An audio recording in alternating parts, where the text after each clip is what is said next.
کتنا خوبصورت منظر ہوگا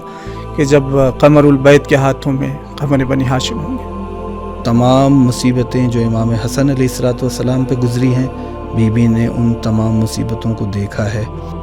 فاطمہ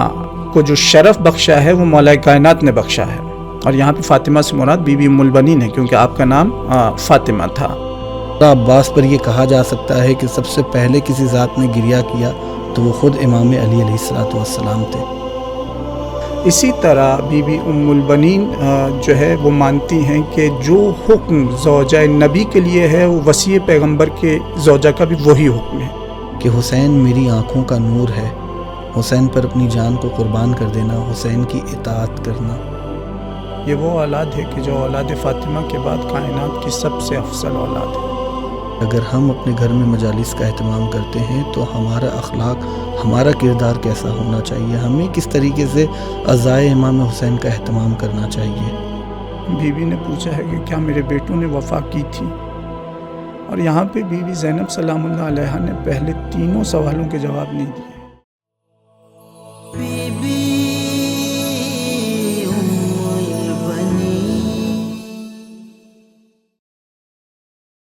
بسم اللہ الرحمن الرحیم۔ ناظرین، صبر، ایثار، اطاعت، وفاداری جیسے لفظوں کو جس ذات نے اعتبار بخشا اسے جناب ام البنین سلام اللہ علیہا کہا جاتا ہے۔ اس سے پہلے کی گفتگو میں ہم نے بی بی کی زندگی کے کچھ پہلوؤں پر روشنی ڈالی تھی۔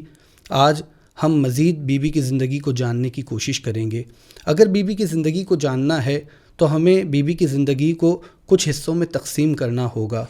ولادت سے لے کر امام علی علیہ السلام کی شادی تک، امام علی سے شادی سے لے کر امام علی کی شہادت تک، پھر امام حسن کا دور اور امام حسین کے دور کو ہمیں دو رخ سے دیکھنا ہوگا۔ ایک وہ زندگی کہ جو امام حسین علیہ السلام نے مدینے میں گزاری، اس وقت آپ کا کیا کردار تھا، اور امام حسین جب مدینے سے کربلا کی طرف گئے ہیں، یعنی امام حسین کی شہادت کے بعد کا جو دور ہے، اس رخ سے بی بی کی زندگی کو جاننا ہوگا۔ اور پھر کربلا کے واقعے کے بعد سے لے کر آپ کی شہادت تک کا جو مرحلہ ہے، اگر ہم اس تقسیم بندی سے بی بی کی زندگی کو سمجھنے کی کوشش کریں گے تو ہم بہتر طریقے سے آپ کی ذات کی معرفت حاصل کر پائیں گے۔ آج ہمارے ساتھ شریک گفتگو ہیں مولانا عرفان حیدر صاحب۔ قبلہ، جیسا کہ میں نے بی بی کی زندگی کو کئی حصوں میں تقسیم کیا، میں چاہ رہا ہوں کہ آپ بی بی کی وہ زندگی کہ یا بی بی کے اس خاندان کا تعارف کرائے کہ جہاں سے آپ کا تعلق ہے۔ بسم اللہ الرحمن الرحیم وبہ نستعین وصلی اللہ علی محمد وآلہ الطیبین الطاہرین المعصومین۔ ہم تاریخ میں جب بھی کسی ہستی کے بارے میں جاننا چاہتے ہیں تو اس کے زندگی کو مختلف حصوں میں تقسیم کرتے ہیں، جیسا کہ آپ نے ابھی بیان کیا۔ اسی طرح بی بی ام البنین کی زندگی کا پہلا جو حصہ ہے وہ ولادت سے لے کے امیر المومنین سے شادی تک ہے۔ لیکن اگر آپ تاریخ میں دیکھیں تو اس دور میں آپ کو بی بی کے بارے میں زیادہ کچھ نہیں ملے گا، حتیٰ کہ بی بی کی ولادت میں بھی اختلاف ہے، اور تاریخ کی کسی بھی کتاب میں واضح طور پہ یہ نہیں لکھا گیا کہ بی بی کی ولادت کب ہوئی ہے۔ تاریخ کے اس حصے میں زیادہ تر بی بی کے خاندان اور بی بی کے خاندان کے کمالات کو بیان کیا گیا ہے، اور بی بی کے والد گرامی حزام بن خالد بن ربیع ہیں، اور یہ بنی کلاب سے تعلق رکھتے ہیں، اور ان کے لیے تاریخ کی کتابوں میں جو لفظ استعمال کیا گیا ہے وہ لہو ادراکن۔ اس سے یہ مراد ہے کہ آپ نے پیغمبر کے زمانے کو درک کیا تھا، لیکن آپ کو صحابہ میں شمار نہیں کیا جاتا۔ ابھی اس کی وجہ کیا ہے؟ ممکن ہے کہ صحابی کی جو تعریف ہے، کیونکہ وہ مختلف ہے، تو اس لحاظ سے شاید اس تعریف کو مد نظر رکھتے ہوئے آپ کو صحابہ میں شمار نہ کیا جاتا ہو، لیکن یہ کہ دور پیغمبر کو آپ نے درک کیا ہے۔ جی بالکل، تاریخ میں یہ ہے کہ اسی لیے تو لفظ استعمال ہو رہا ہے کہ لہو ادراکن، یعنی آپ نے پیغمبر کا دور جو ہے وہ درک کیا ہے۔ اور تاریخ میں اس خاندان کے جو کمالات بیان ہوئے ہیں اس میں یہ کہا گیا کہ ایک تو یہ خاندان شجاع تھا، یعنی پورے خاندان کے بارے میں جو چیز آپ کو بطور مشترک ملے گی وہ شجاعت ہے، اور دوسرے یہ بہت زیادہ فصیح و بلیغ، یعنی فصاحت و بلاغت کے لحاظ سے بھی عرب میں بہت مشہور تھے۔ اگر بی بی کے پڑنانا کو اگر آپ دیکھیں تو ان کا نام جو تاریخ میں ذکر ہوا ہے ابو برہ عامر بن مالک، اور ان کے بارے میں ایک لفظ تاریخ میں لکھا ہے اور وہ ہے ملاعب الاسنہ، یعنی وہ شخصیت کہ جو نیزوں سے کھیلتی ہو. جس طرح میں نے عرض کیا کہ یہ خاندان شجاعت میں بے مثال تھا، اسی وجہ سے ان کے لیے یہ لفظ استعمال ہوا ہے، یعنی وہ شخصیت کہ جو نیزوں سے کھیلتی ہو، جس نے نیزوں کو کھلونا بنایا ہوا ہو. اور جب مولا کائنات نے جناب عقیل سے یہ کہا تھا کہ عرب کے کسی بہادر خاندان سے میرے لیے کوئی رشتہ تلاش کرو، تو اس وقت جناب عقیل نے انہی کے بارے میں کہا تھا کہ اگر میں آپ کے بعد عرب میں کسی کو شجاع مانتا ہوں تو وہ یہی ابو برہ عامر بن مالک ہیں. یعنی امیر المومنین کے بعد جناب عقیل انہیں سب سے زیادہ عرب میں شجاع مان رہے ہیں. یہاں پر قبلہ ایک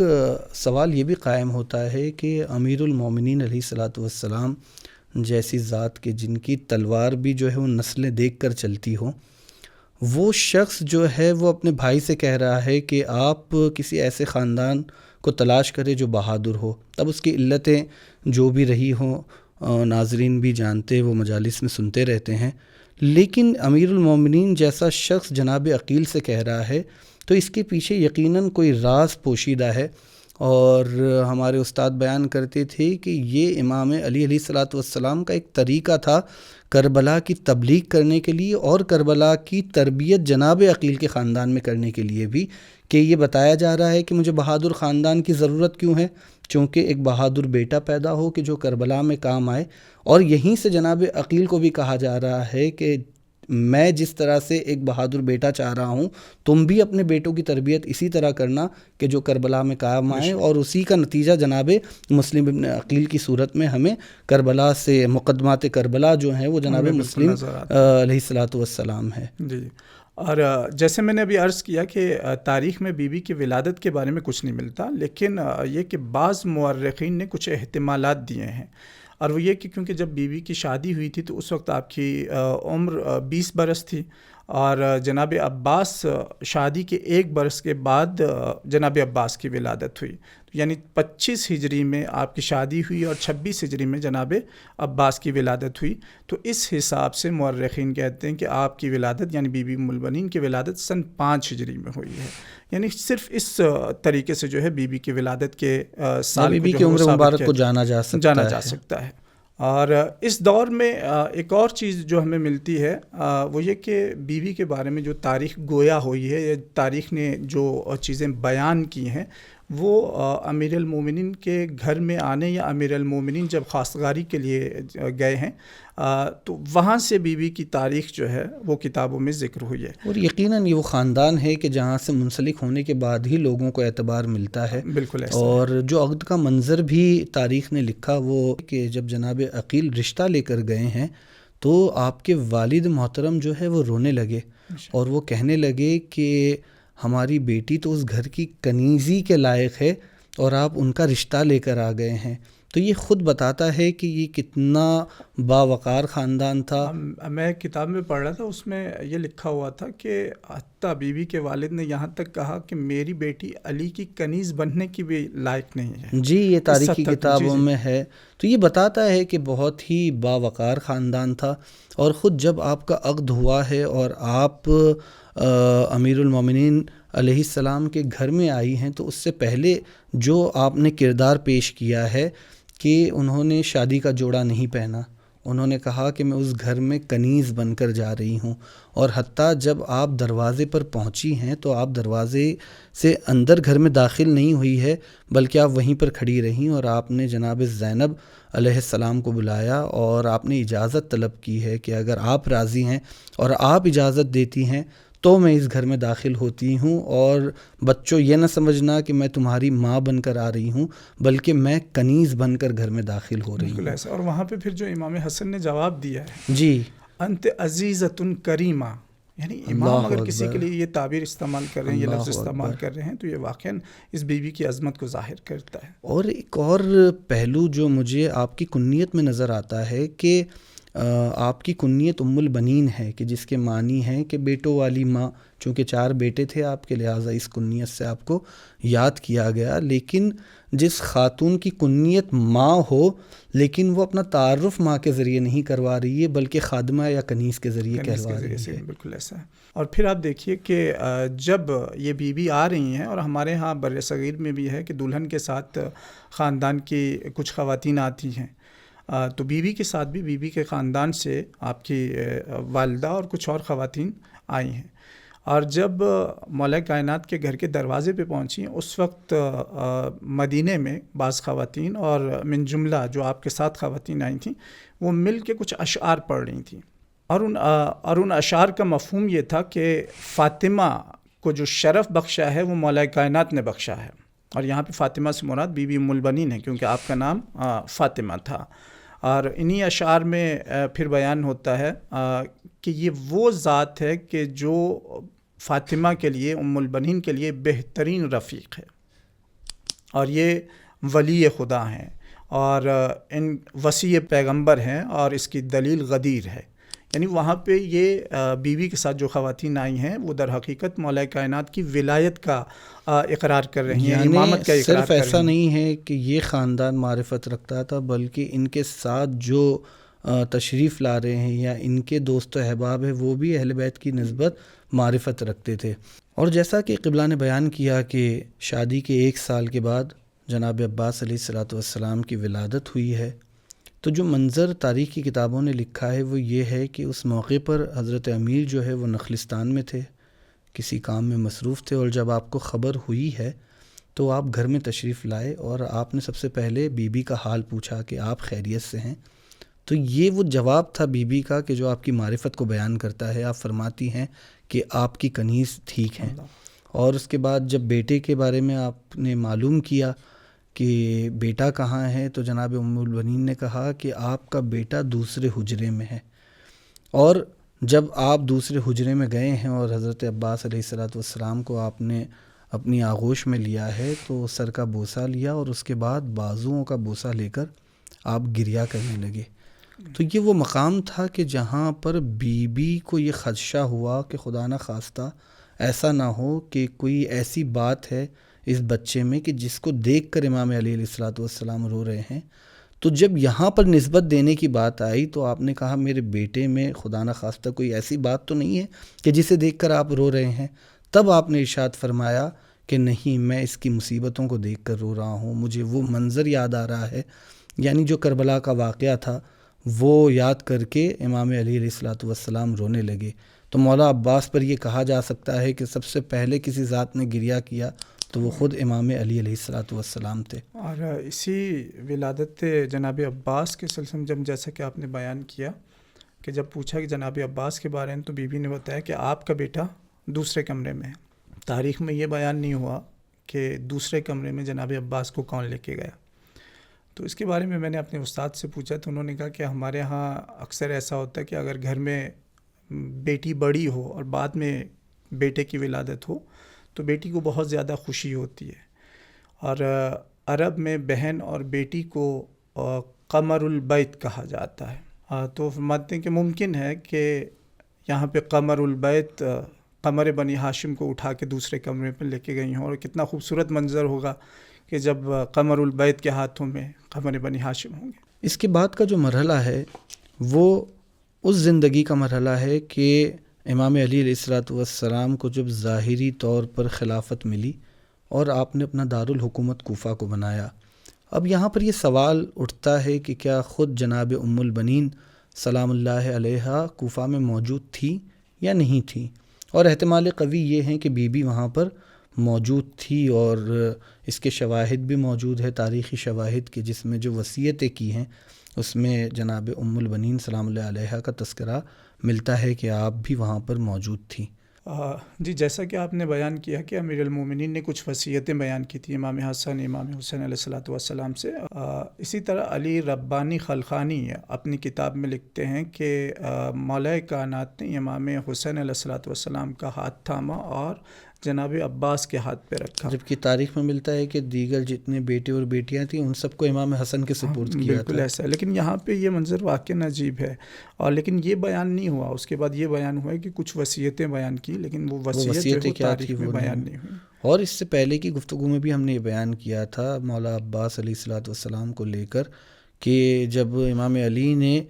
یہ کہا ہے کہ تمام لوگ جو ہیں وہ حجرے سے باہر چلے جائیں، صرف بنی زہرہ رہیں، اور جب مولا عباس بھی باہر جانے لگے تو آپ نے روک لیا، تو یہ خود آپ کے کردار کو، آپ کی عظمت کو بیان کرتا ہے۔ قبلہ ہم یہ بھی دیکھتے ہیں کہ عرب میں یہ دستور تھا کہ جس کا شوہر اس دنیا سے چلا جاتا تھا تو اس کی شادی کروائی جاتی تھی، دوسری شادی کرائی جاتی تھی۔ جناب ام البنین سلام اللہ علیہا کے بارے میں بھی یہ ملتا ہے کہ خواستگاری کے لیے لوگ آئیں۔ تو میں چاہ رہا ہوں کہ اس پہلو پر بھی ہمارے ناظرین جو ہیں وہ جانیں کہ وہ کیا علتیں ہیں، اور یہ ان کی بصیرت کو بیان کرتا ہے کہ یہ کتنی بابصیرت تھیں کہ کیوں یہ انکار کر رہی ہیں ان رشتوں سے۔ زوجہ پیغمبر کے بارے میں تو نص قرآنی موجود ہے، سورہ احزاب کی ظاہراً آیت نمبر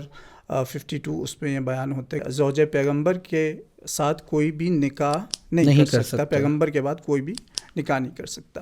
اسی طرح بی بی ام البنین جو ہے وہ مانتی ہیں کہ جو حکم زوجہ نبی کے لیے ہے وہ وصی پیغمبر کے زوجہ کا بھی وہی حکم ہے۔ اللہ اگر وہاں پہ زوجہ پیغمبر کے بعد شادی نہیں کر سکتی تو بی بی کا یہ نظریہ ہے کہ وصی پیغمبر کے بعد کوئی وصی پیغمبر کی زوجہ سے بھی نکاح نہیں کر سکتا۔ اس کے بارے میں بی بی امیر المومنین کی ایک روایت سے بھی استناد فرماتی ہیں کہ امیر المومنین نے فرمایا کہ انہو لا یجوز لازواج النبی صلی اللہ علیہ وسلم والوصی،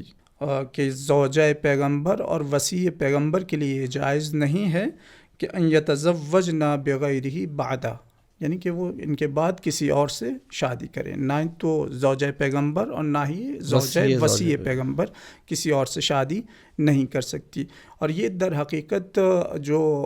ہمارا موقف ہے اور ہمارا عقیدہ ہے کہ امامت بھی ایک الہی منصب ہے، جس طرح رسالت ایک الہی منصب ہے اسی طرح امامت بھی الہی منصب ہے۔ تو بی بی در حقیقت یہ بتانا چاہ رہی ہیں کہ وہاں پہ جو حکم زوجہ نبی کے لیے ہے یہاں پہ وہی حکم زوجہ وصی کے لیے ہے۔ اور ہم تاریخ میں دیکھتے ہیں کہ امیر المومنین کی بعض دوسری ازواج کے لیے جب کچھ لوگ رشتہ لے کے آئے اور انہوں نے بی بی ام البنین سے مشورہ کیا تو بی بی نے ان سے بتایا کہ کیا تم امیر المومنین کی اس حدیث کو بھول گئے ہو کہ امیر المومنین نے یہ بیان فرمایا تھا کہ جو حکم زوجہ پیغمبر کے لیے وہی حکم وصی پیغمبر کی زوجہ کے لیے ہے۔ تو جب بی بی نے یہ بتایا تو انہوں نے بھی بی بی نے استدلال کیا ہے اس سے، اور خود بی بی نے کئی مقام پہ فخر بھی کیا ہے کہ جب میں ابو طالب کی بہو ہوں تو اس سے بڑی سعادت میرے لیے کوئی اور نہیں ہو سکتی، لہٰذا میں کسی اور خاندان میں نہیں جا سکتی۔ جی، یعنی کہ میں ابو طالب کی بہو بننے کے بعد کسی اور کی بہو نہیں بننا چاہتی۔ اس کے بعد کا جو مرحلہ ہے بی بی کی زندگی کا وہ امام حسن کا دور ہے، اور سن 40 سے لے کے سن 50 ہجری تک کا یہ 10 سالہ دور ہے کہ جس میں بی بی نے امامت امام حسن علیہ الصلوۃ والسلام میں زندگی کو بسر کیا ہے، اور وہ تمام مصیبتیں جو امام حسن علیہ الصلوۃ والسلام پہ گزری ہیں بی بی نے ان تمام مصیبتوں کو دیکھا ہے۔ اور خصوصاً جب دفن امام حسن علیہ الصلوۃ والسلام کا مرحلہ تھا تو جب آپ کے جنازے پہ تیر برسائے گئے ہیں تو آپ نے اس منظر کو بھی دیکھا، اور آپ نے مولا عباس علیہ الصلوۃ والسلام کو جس طرح تربیت کی تھی دفاع امامت کے لیے، مولا عباس نے تلوار کو بھی نکالا تھا مگر امام حسین علیہ الصلوۃ والسلام نے روکا، اور اس کی بعض تعبیریں اور بھی ملتی ہیں۔ اور اس کے بعد کا جو دور ہے وہ امام حسین علیہ الصلوۃ والسلام کا دور ہے سن 50 ہجری سے لے کر سن 60 ہجری تک کا، کہ جس میں 10 سال آپ امام حسین علیہ الصلوۃ والسلام کے ساتھ آپ نے زندگی کو بسر کیا ہے۔ اور اس کے بعد وہ مرحلہ آتا ہے کہ جب امام حسین علیہ الصلوۃ والسلام مدینے کو خدا حافظ کہہ کر مکے کی جانب روانہ ہوئے، الغرض آپ کربلا کے سفر کے لیے نکلے۔ اب یہاں پر بہت سارے پہلو ہیں کہ جس پر گفتگو ہو سکتی ہے۔ ہم نے اس سے پہلے والی گفتگو میں بھی کچھ باتیں بیان کی تھی کہ بی بی کربلا کیوں نہیں جا رہی ہیں، ایسی عظیم خاتون جس کا کردار اتنا معتبر ہو وہ کربلا نہیں جا رہی ہیں۔ لیکن اگر ہم تاریخ میں دیکھتے ہیں کہ جب امام حسین مدینہ سے رخصت ہوئے ہیں تو تمام لوگ خدا حافظ کرنے کے لیے آئے ہیں، لیکن بی بی اپنے گھر سے باہر نہیں آئی ہیں، لیکن اپنے 4 بیٹوں کو بھیج رہی ہے، اور یہ کہہ کے بھیج رہی ہے کہ حسین میری آنکھوں کا نور ہے، حسین پر اپنی جان کو قربان کر دینا، حسین کی اطاعت کرنا۔ عجیب مرحلہ ہے کہ ایک خاتون امام حسین پر اپنی تمام اولاد کو قربان کر رہی ہے۔ اور جو آپ نے کہا نا کہ بی بی خود کربلا کیوں نہیں گئی، اس کے بارے میں بھی بی بی کا جو نظریہ ہے وہ وہی ہے کہ جو زوجہ پیغمبر کے لیے ہے، کیونکہ قرآن میں ازواج پیغمبر کے لیے ارشاد ہوتا ہے وَقَرْنَ فِي بُيُوتِكُنَّ، یعنی کہ تم اپنے گھروں میں رہو۔ اگرچہ ہمیں تاریخ میں ملتا ہے کہ ایک زوجہ پیغمبر گئی ہیں مثلاً بصرہ، مدینہ چھوڑ کے بصرہ جنگ کے لیے گئی ہیں، اور اس وقت بھی بیوی ام سلمہ نے انہیں منع کیا تھا کہ کیا تم قرآن کے اس حکم کی خلاف ورزی کر رہی ہو؟ تو یہاں پہ جو ہے بیوی اس وجہ سے کربلا نہیں گئی۔ پھر بعض لوگ ممکن ہے یہ اعتراض کریں کہ امام حسین کی ازواج جو ہیں وہ تو آپ کے ساتھ گئیں، لیکن یہاں پہ ایک اور بھی وجہ بیان ہوئی، ایک تو یہ کہ خود امام نے جو ہے وہ منع کیا بیوی کو، اور دوسرا یہ کہ امام اپنی موجودگی میں اپنی زندگی میں اپنی ازواج کو اپنے ساتھ لے کے جا رہے ہیں۔ اگر امیر المومنین بھی ہوتے کہ جس طرح امیر المومنین کوفہ بیوی کو لے کے گئے ہیں تو بیوی ان کے ساتھ چلی جاتی، لیکن ابھی کیونکہ جو حکم وہاں پہ زوجہ پیغمبر کے لیے تھا، یہاں پہ وہی حکم زوجہ وصی پیغمبر کے لیے ہے۔ وہاں پہ قرآن زوجہ پیغمبر کے لیے کہہ رہا ہے کہ گھر سے باہر نہ نکلو، تو یہاں پہ وہی حکم یہاں پہ زوجہ وصی پیغمبر کے لیے، اس لیے بیوی کربلا امام حسین علیہ السلام کے ساتھ نہیں گئے۔ اور اس کے بعد کا جو بی بی کی زندگی کا مرحلہ ہے اس میں یہ ملتا ہے کہ جب امام حسین مکہ کے لیے روانہ ہوئے ہیں تو آپ ہر آنے والے سے امام حسین کی خبر معلوم کیا کرتی تھی، اور جب امام حسین علیہ السلام کی شہادت ہو گئی ہے تو اس کے بعد سے جو آپ کی زندگی کا مرحلہ ہے اس میں ہم مسلسل دیکھتے ہیں کہ آپ صرف اور صرف امام حسین علیہ السلام کی عزاداری کرتی ہوئی نظر آئی ہے، ان پر روتی ہوئی نظر آئی ہے۔ اور یہی وجہ ہے کہ جب بشیر نے آنے کے بعد کربلا کی روداد سنائی ہے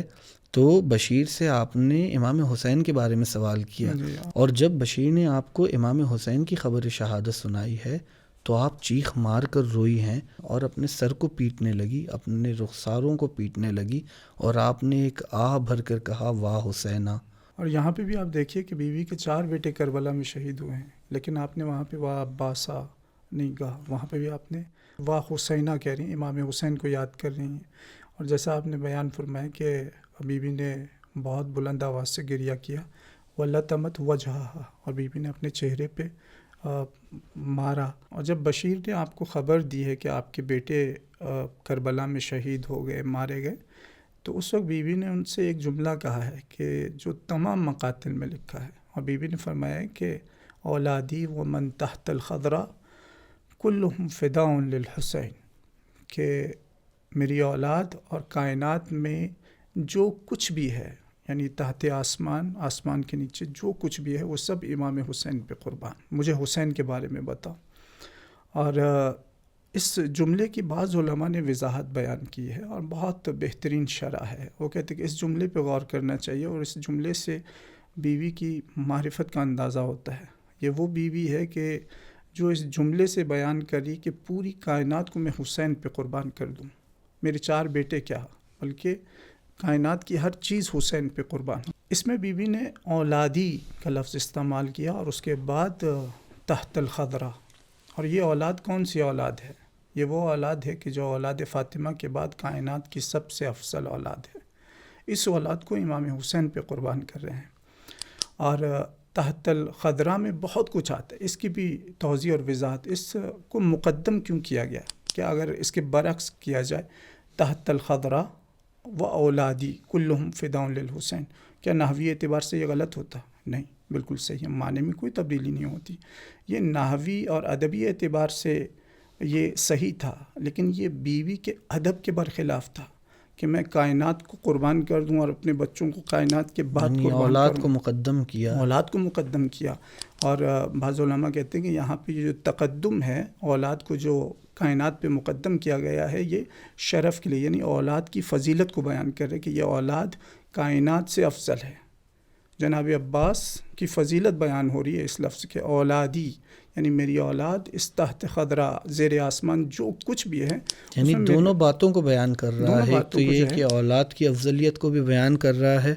اور یہ کہ اگر حسین پہ قربان کرنے کی باری ہے تو پہلے سب سے پہلے میں اپنی اولاد کو قربان کروں گی۔ اور جب بی بی کی جناب زینب سلام اللہ علیہ سے پہلی ملاقات ہوئی ہے تو آغا بندانی نیشا پوری بیان فرماتے ہیں کہ بی بی نے گریہ کیا، اور بی بی نے کہا اماں مجھے تماچے مارے گئے، اماں مجھے تازیانے مارے گئے، میرے شانوں میں رسن باندھی گئی۔ اب اگر ہم اسے دیکھتے ہیں تاریخ کی نگاہ سے کہ یہ وہ خاتون ہے کہ جس نے شام و کوفہ میں کہیں پر بھی کسی اذیت کا ذکر نہیں کیا، اور جب ابن زیاد نے بھی پوچھ لیا تو آپ نے یہی ارشاد فرمایا کہ ما رہے تو اللہ جمیلہ. وہ خاتون آنے کے بعد یہ ساری رودات سنا رہی ہے کہ اماں مجھ پر یہ ظلم و ستم ہوئے. تو جو اس کی علتیں انہوں نے بیان کی ہیں، وہ پہلی تو یہ علت بیان کرتے ہیں کہ بیٹی جو ہے وہ اپنی ماں سے فطرتاً اور طبیعتاً بہت زیادہ قریب ہوتی ہے، لہٰذا بی بی نے وہ رودات کہ جو کسی اور کو نہیں بتا سکتی تھی اپنی ماں کو سنائی، اور اپنی ماں کو وہ تمام واقعات بتائے، وہ تمام ظلم بتائے کہ جو بی بی پر گزرے. اور اس کے علاوہ ایک اور علت ہے کہ جب بی بی مدینے آ رہی ہیں تو بی بی کو وہ ظلم بھی یاد آ گئے کہ جو ظلم آپ کی والد گرامی پر ہوئے تھے، لہٰذا بی بی وہ بیان کر رہی ہے کہ اماں میرے ساتھ یہ تمام مصیبتیں گزری. اور دوسری ملاقات جو بی بی کی جناب ام البنین سے ہیں، اس میں جناب زینب سلام اللہ علیہا نے پرسہ دیا ہے جناب عباس اور ان کے بھائیوں کا جناب ام البنین کو. تو جو مقاتل ہے وہ لکھتے ہیں کہ بی بی پرسہ دے رہی تھی وا عباسہ وا جعفرہ، لیکن اس طرف سے جو ہے جناب ام البنین کہہ رہی تھی وا حسینہ، یعنی اپنے بیٹوں کا پرسہ نہیں لے رہی ہیں بلکہ صرف اور صرف امام حسین علیہ الصلوۃ والسلام کو یاد کر رہی ہیں، آپ پر گریہ کر رہی ہیں. اور اسی طرح آپ دیکھیں نا کہ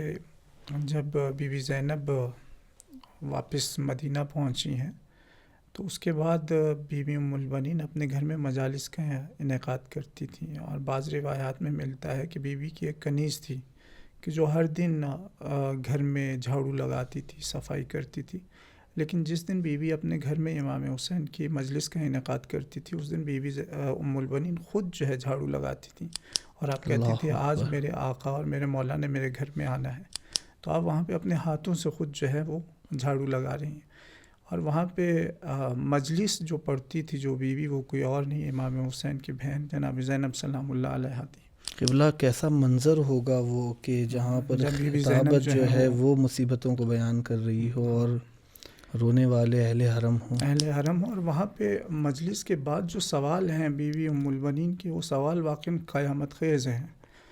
بیوی نے تاریخ میں ملتا ہے کہ بیوی نے حضرت زینب سلام اللہ علیہ سے اس مجلس کے بعد 4 سوال پوچھے ہیں. پہلا سوال پوچھا ہے کیف سقطت، کہ میرے بیٹے کیسے گھوڑے سے گرے. دوسرا سوال ومن قتلہم، انہیں قتل کس نے کیا ہے. تیسرا سوال ومن حز رؤوسہم، ان کا سر کن لوگوں نے تن سے جدا کیا. اور چوتھا سوال وہاں پہ بیوی نے پوچھا ہے کہ کیا میرے بیٹوں نے وفا کی تھی. اور یہاں پہ بیوی زینب سلام اللہ علیہ نے پہلے تینوں سوالوں کے جواب نہیں دیے. یہ نہیں بتایا کہ آپ کے بیٹے کیسے گھوڑے سے گرے. ابھی بھی کیسے بتائیں ایک ماں کو کہ آپ کا بیٹا جب گھوڑے سے گرا تھا تو اس کے ہاتھ نہیں تھے اور کس طرح سے شہادت ہوئی. تو آپ نے وہاں پہ بالکل پہلے 3 سوالوں کے جواب نہیں دیے، لیکن چوتھے سوال کا جواب دیا. اور بیوی نے وہاں بھی فرمایا کہ آپ کے بیٹوں نے وفا کی اپنے آقا سے، اپنے مولا سے اور اپنے بھائی سے. اور بالخصوص یہ تاریخ میں لفظ استعمال ہوا کہ بالخصوص ساقی و تاش کربلا جناب ابوالفضل العباس نے اپنے بھائی اور اپنے آقا و مولا سے وفا کا حق ادا کیا ہے. اور قبلہ یہ واقعہ بتاتا ہے کہ ان مجالس کا اہتمام کس طرح سے کرنا چاہیے اور ان کی عظمت کیا ہے کہ جن مجلسوں کے اہتمام کے لیے جناب ام البنین سلام اللہ علیہ جیسی خاتون جو ہیں وہ خود گھر صاف کر رہی ہے، خود جھاڑو لگا رہی ہے. تو یہ سب باتیں ہم لوگوں کے لیے بھی ایک نصیحت ہے کہ اگر ہم اپنے گھر میں مجالس کا اہتمام کرتے ہیں تو ہمارا اخلاق، ہمارا کردار کیسا ہونا چاہیے، ہمیں کس طریقے سے عزائے امام حسین کا اہتمام کرنا چاہیے. بیوی نے اس میں جو ایک جملہ کہا نا کہ آج میرے گھر میں امام حسین نے آنا ہے، میرے آقا و مولا نے آنا ہے. تو آپ یہ دیکھیں کہ واقعاً ہمارا یہ عقیدہ ہے کہ جب ہم اپنے گھروں میں مجالس عزا منعقد کرتے ہیں، برپا کرتے ہیں، تو یقیناً یہ ہستیاں آتی ہیں. صرف امام حسین ہی نہیں بلکہ امام حسین کی مادر گرامی بھی مجالس عزا میں پرسہ لینے کے لیے آتی ہیں. تو یہ مجالس بہت بڑی نعمت ہیں اور ان کا جس قدر احترام کیا جائے پھر بھی کم ہے. تو لہٰذا ہمیں کوشش کرنی چاہیے کہ ہم ان مجالس کا زیادہ سے زیادہ احترام کریں. نبی کی زندگی کا یہ مرحلہ کہ جو شہادت امام حسین علیہ الصلوۃ والسلام کے بعد کا مرحلہ ہے، جس میں ہم مستقل دیکھتے ہیں کہ آپ گریہ و زاری کرتی ہوئی نظر آتی ہیں اور غالباً اس سے پہلے کی گفتگو میں آپ نے بیان بھی کیا تھا کہ آپ نے اتنا گریہ کیا کہ آپ جو ہے وہ آنکھوں سے پھر دیکھ نہیں پاتی تھی۔ قبلہ ایک اور سوال لوگوں کے ذہن میں اٹھتا ہے کہ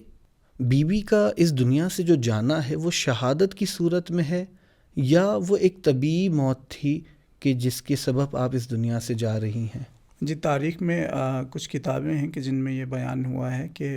بیوی کو بنی امیہ نے زہر دیا تھا، اور زہر دینے کی وجہ یہ ہے کہ خود تاریخ میں یہ ملتا ہے کہ مروان ابن حکم جب آپ کو بقیع میں گریہ کرتے ہوئے دیکھتا تھا کہ تو بعض اوقات وہ خود بھی رونا شروع ہو جاتا تھا، اور یعنی اتنا شقی القلب شخص بھی جو ہے آپ کے گریے کو دیکھ کر رونے لگتا تھا۔ اور یہ رونا در حقیقت ایک انقلاب برپا کر رہا تھا، اور اسی وجہ سے بنی امیہ نے بعض روایات میں ملتا ہے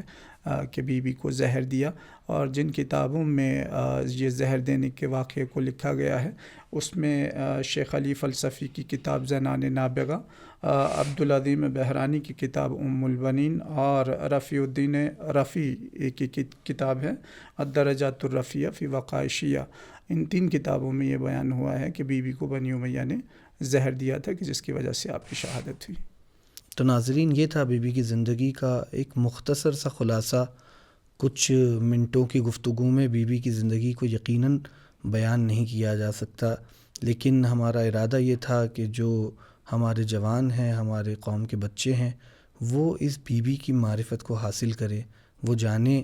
کہ یہ جتنے الفاظ جو ہم سنتے ہیں مولا عباس علیہ الصلاۃ والسلام کے لیے کہ آپ شہنشاہ وفا ہیں، تو ہمیں یہ بھی جاننا ہوگا کہ آپ اس شہنشاہ وفا کی مادر گرامی ہے، یعنی آپ ام الوفا ہیں، جیسا کہ ہم نے اس سے پہلے کی گفتگو میں بھی بیان کیا تھا۔ اگر ہم ان تمام لفظوں کو کہ جو صبر ہے، اطاعت ہے، وفا ہے، ان تمام لفظوں پر اگر کسی شخصیت کو دیکھنا چاہتے ہوں کہ کسی نے کوئی عملی کردار اس طریقے سے پیش کیا ہو کہ جو لوگوں کے لیے سیرت بن جائے، تو وہ خاتون جناب ام البنین سلام اللہ علیہا ہے۔ بارگاہ رب العزت میں دعا ہے کہ پروردگار ہمیں بی بی کی معرفت حاصل کرنے کی توفیق عنایت فرمائے اور بی بی کے راستے پر چلنے کی توفیق عنایت فرمائے۔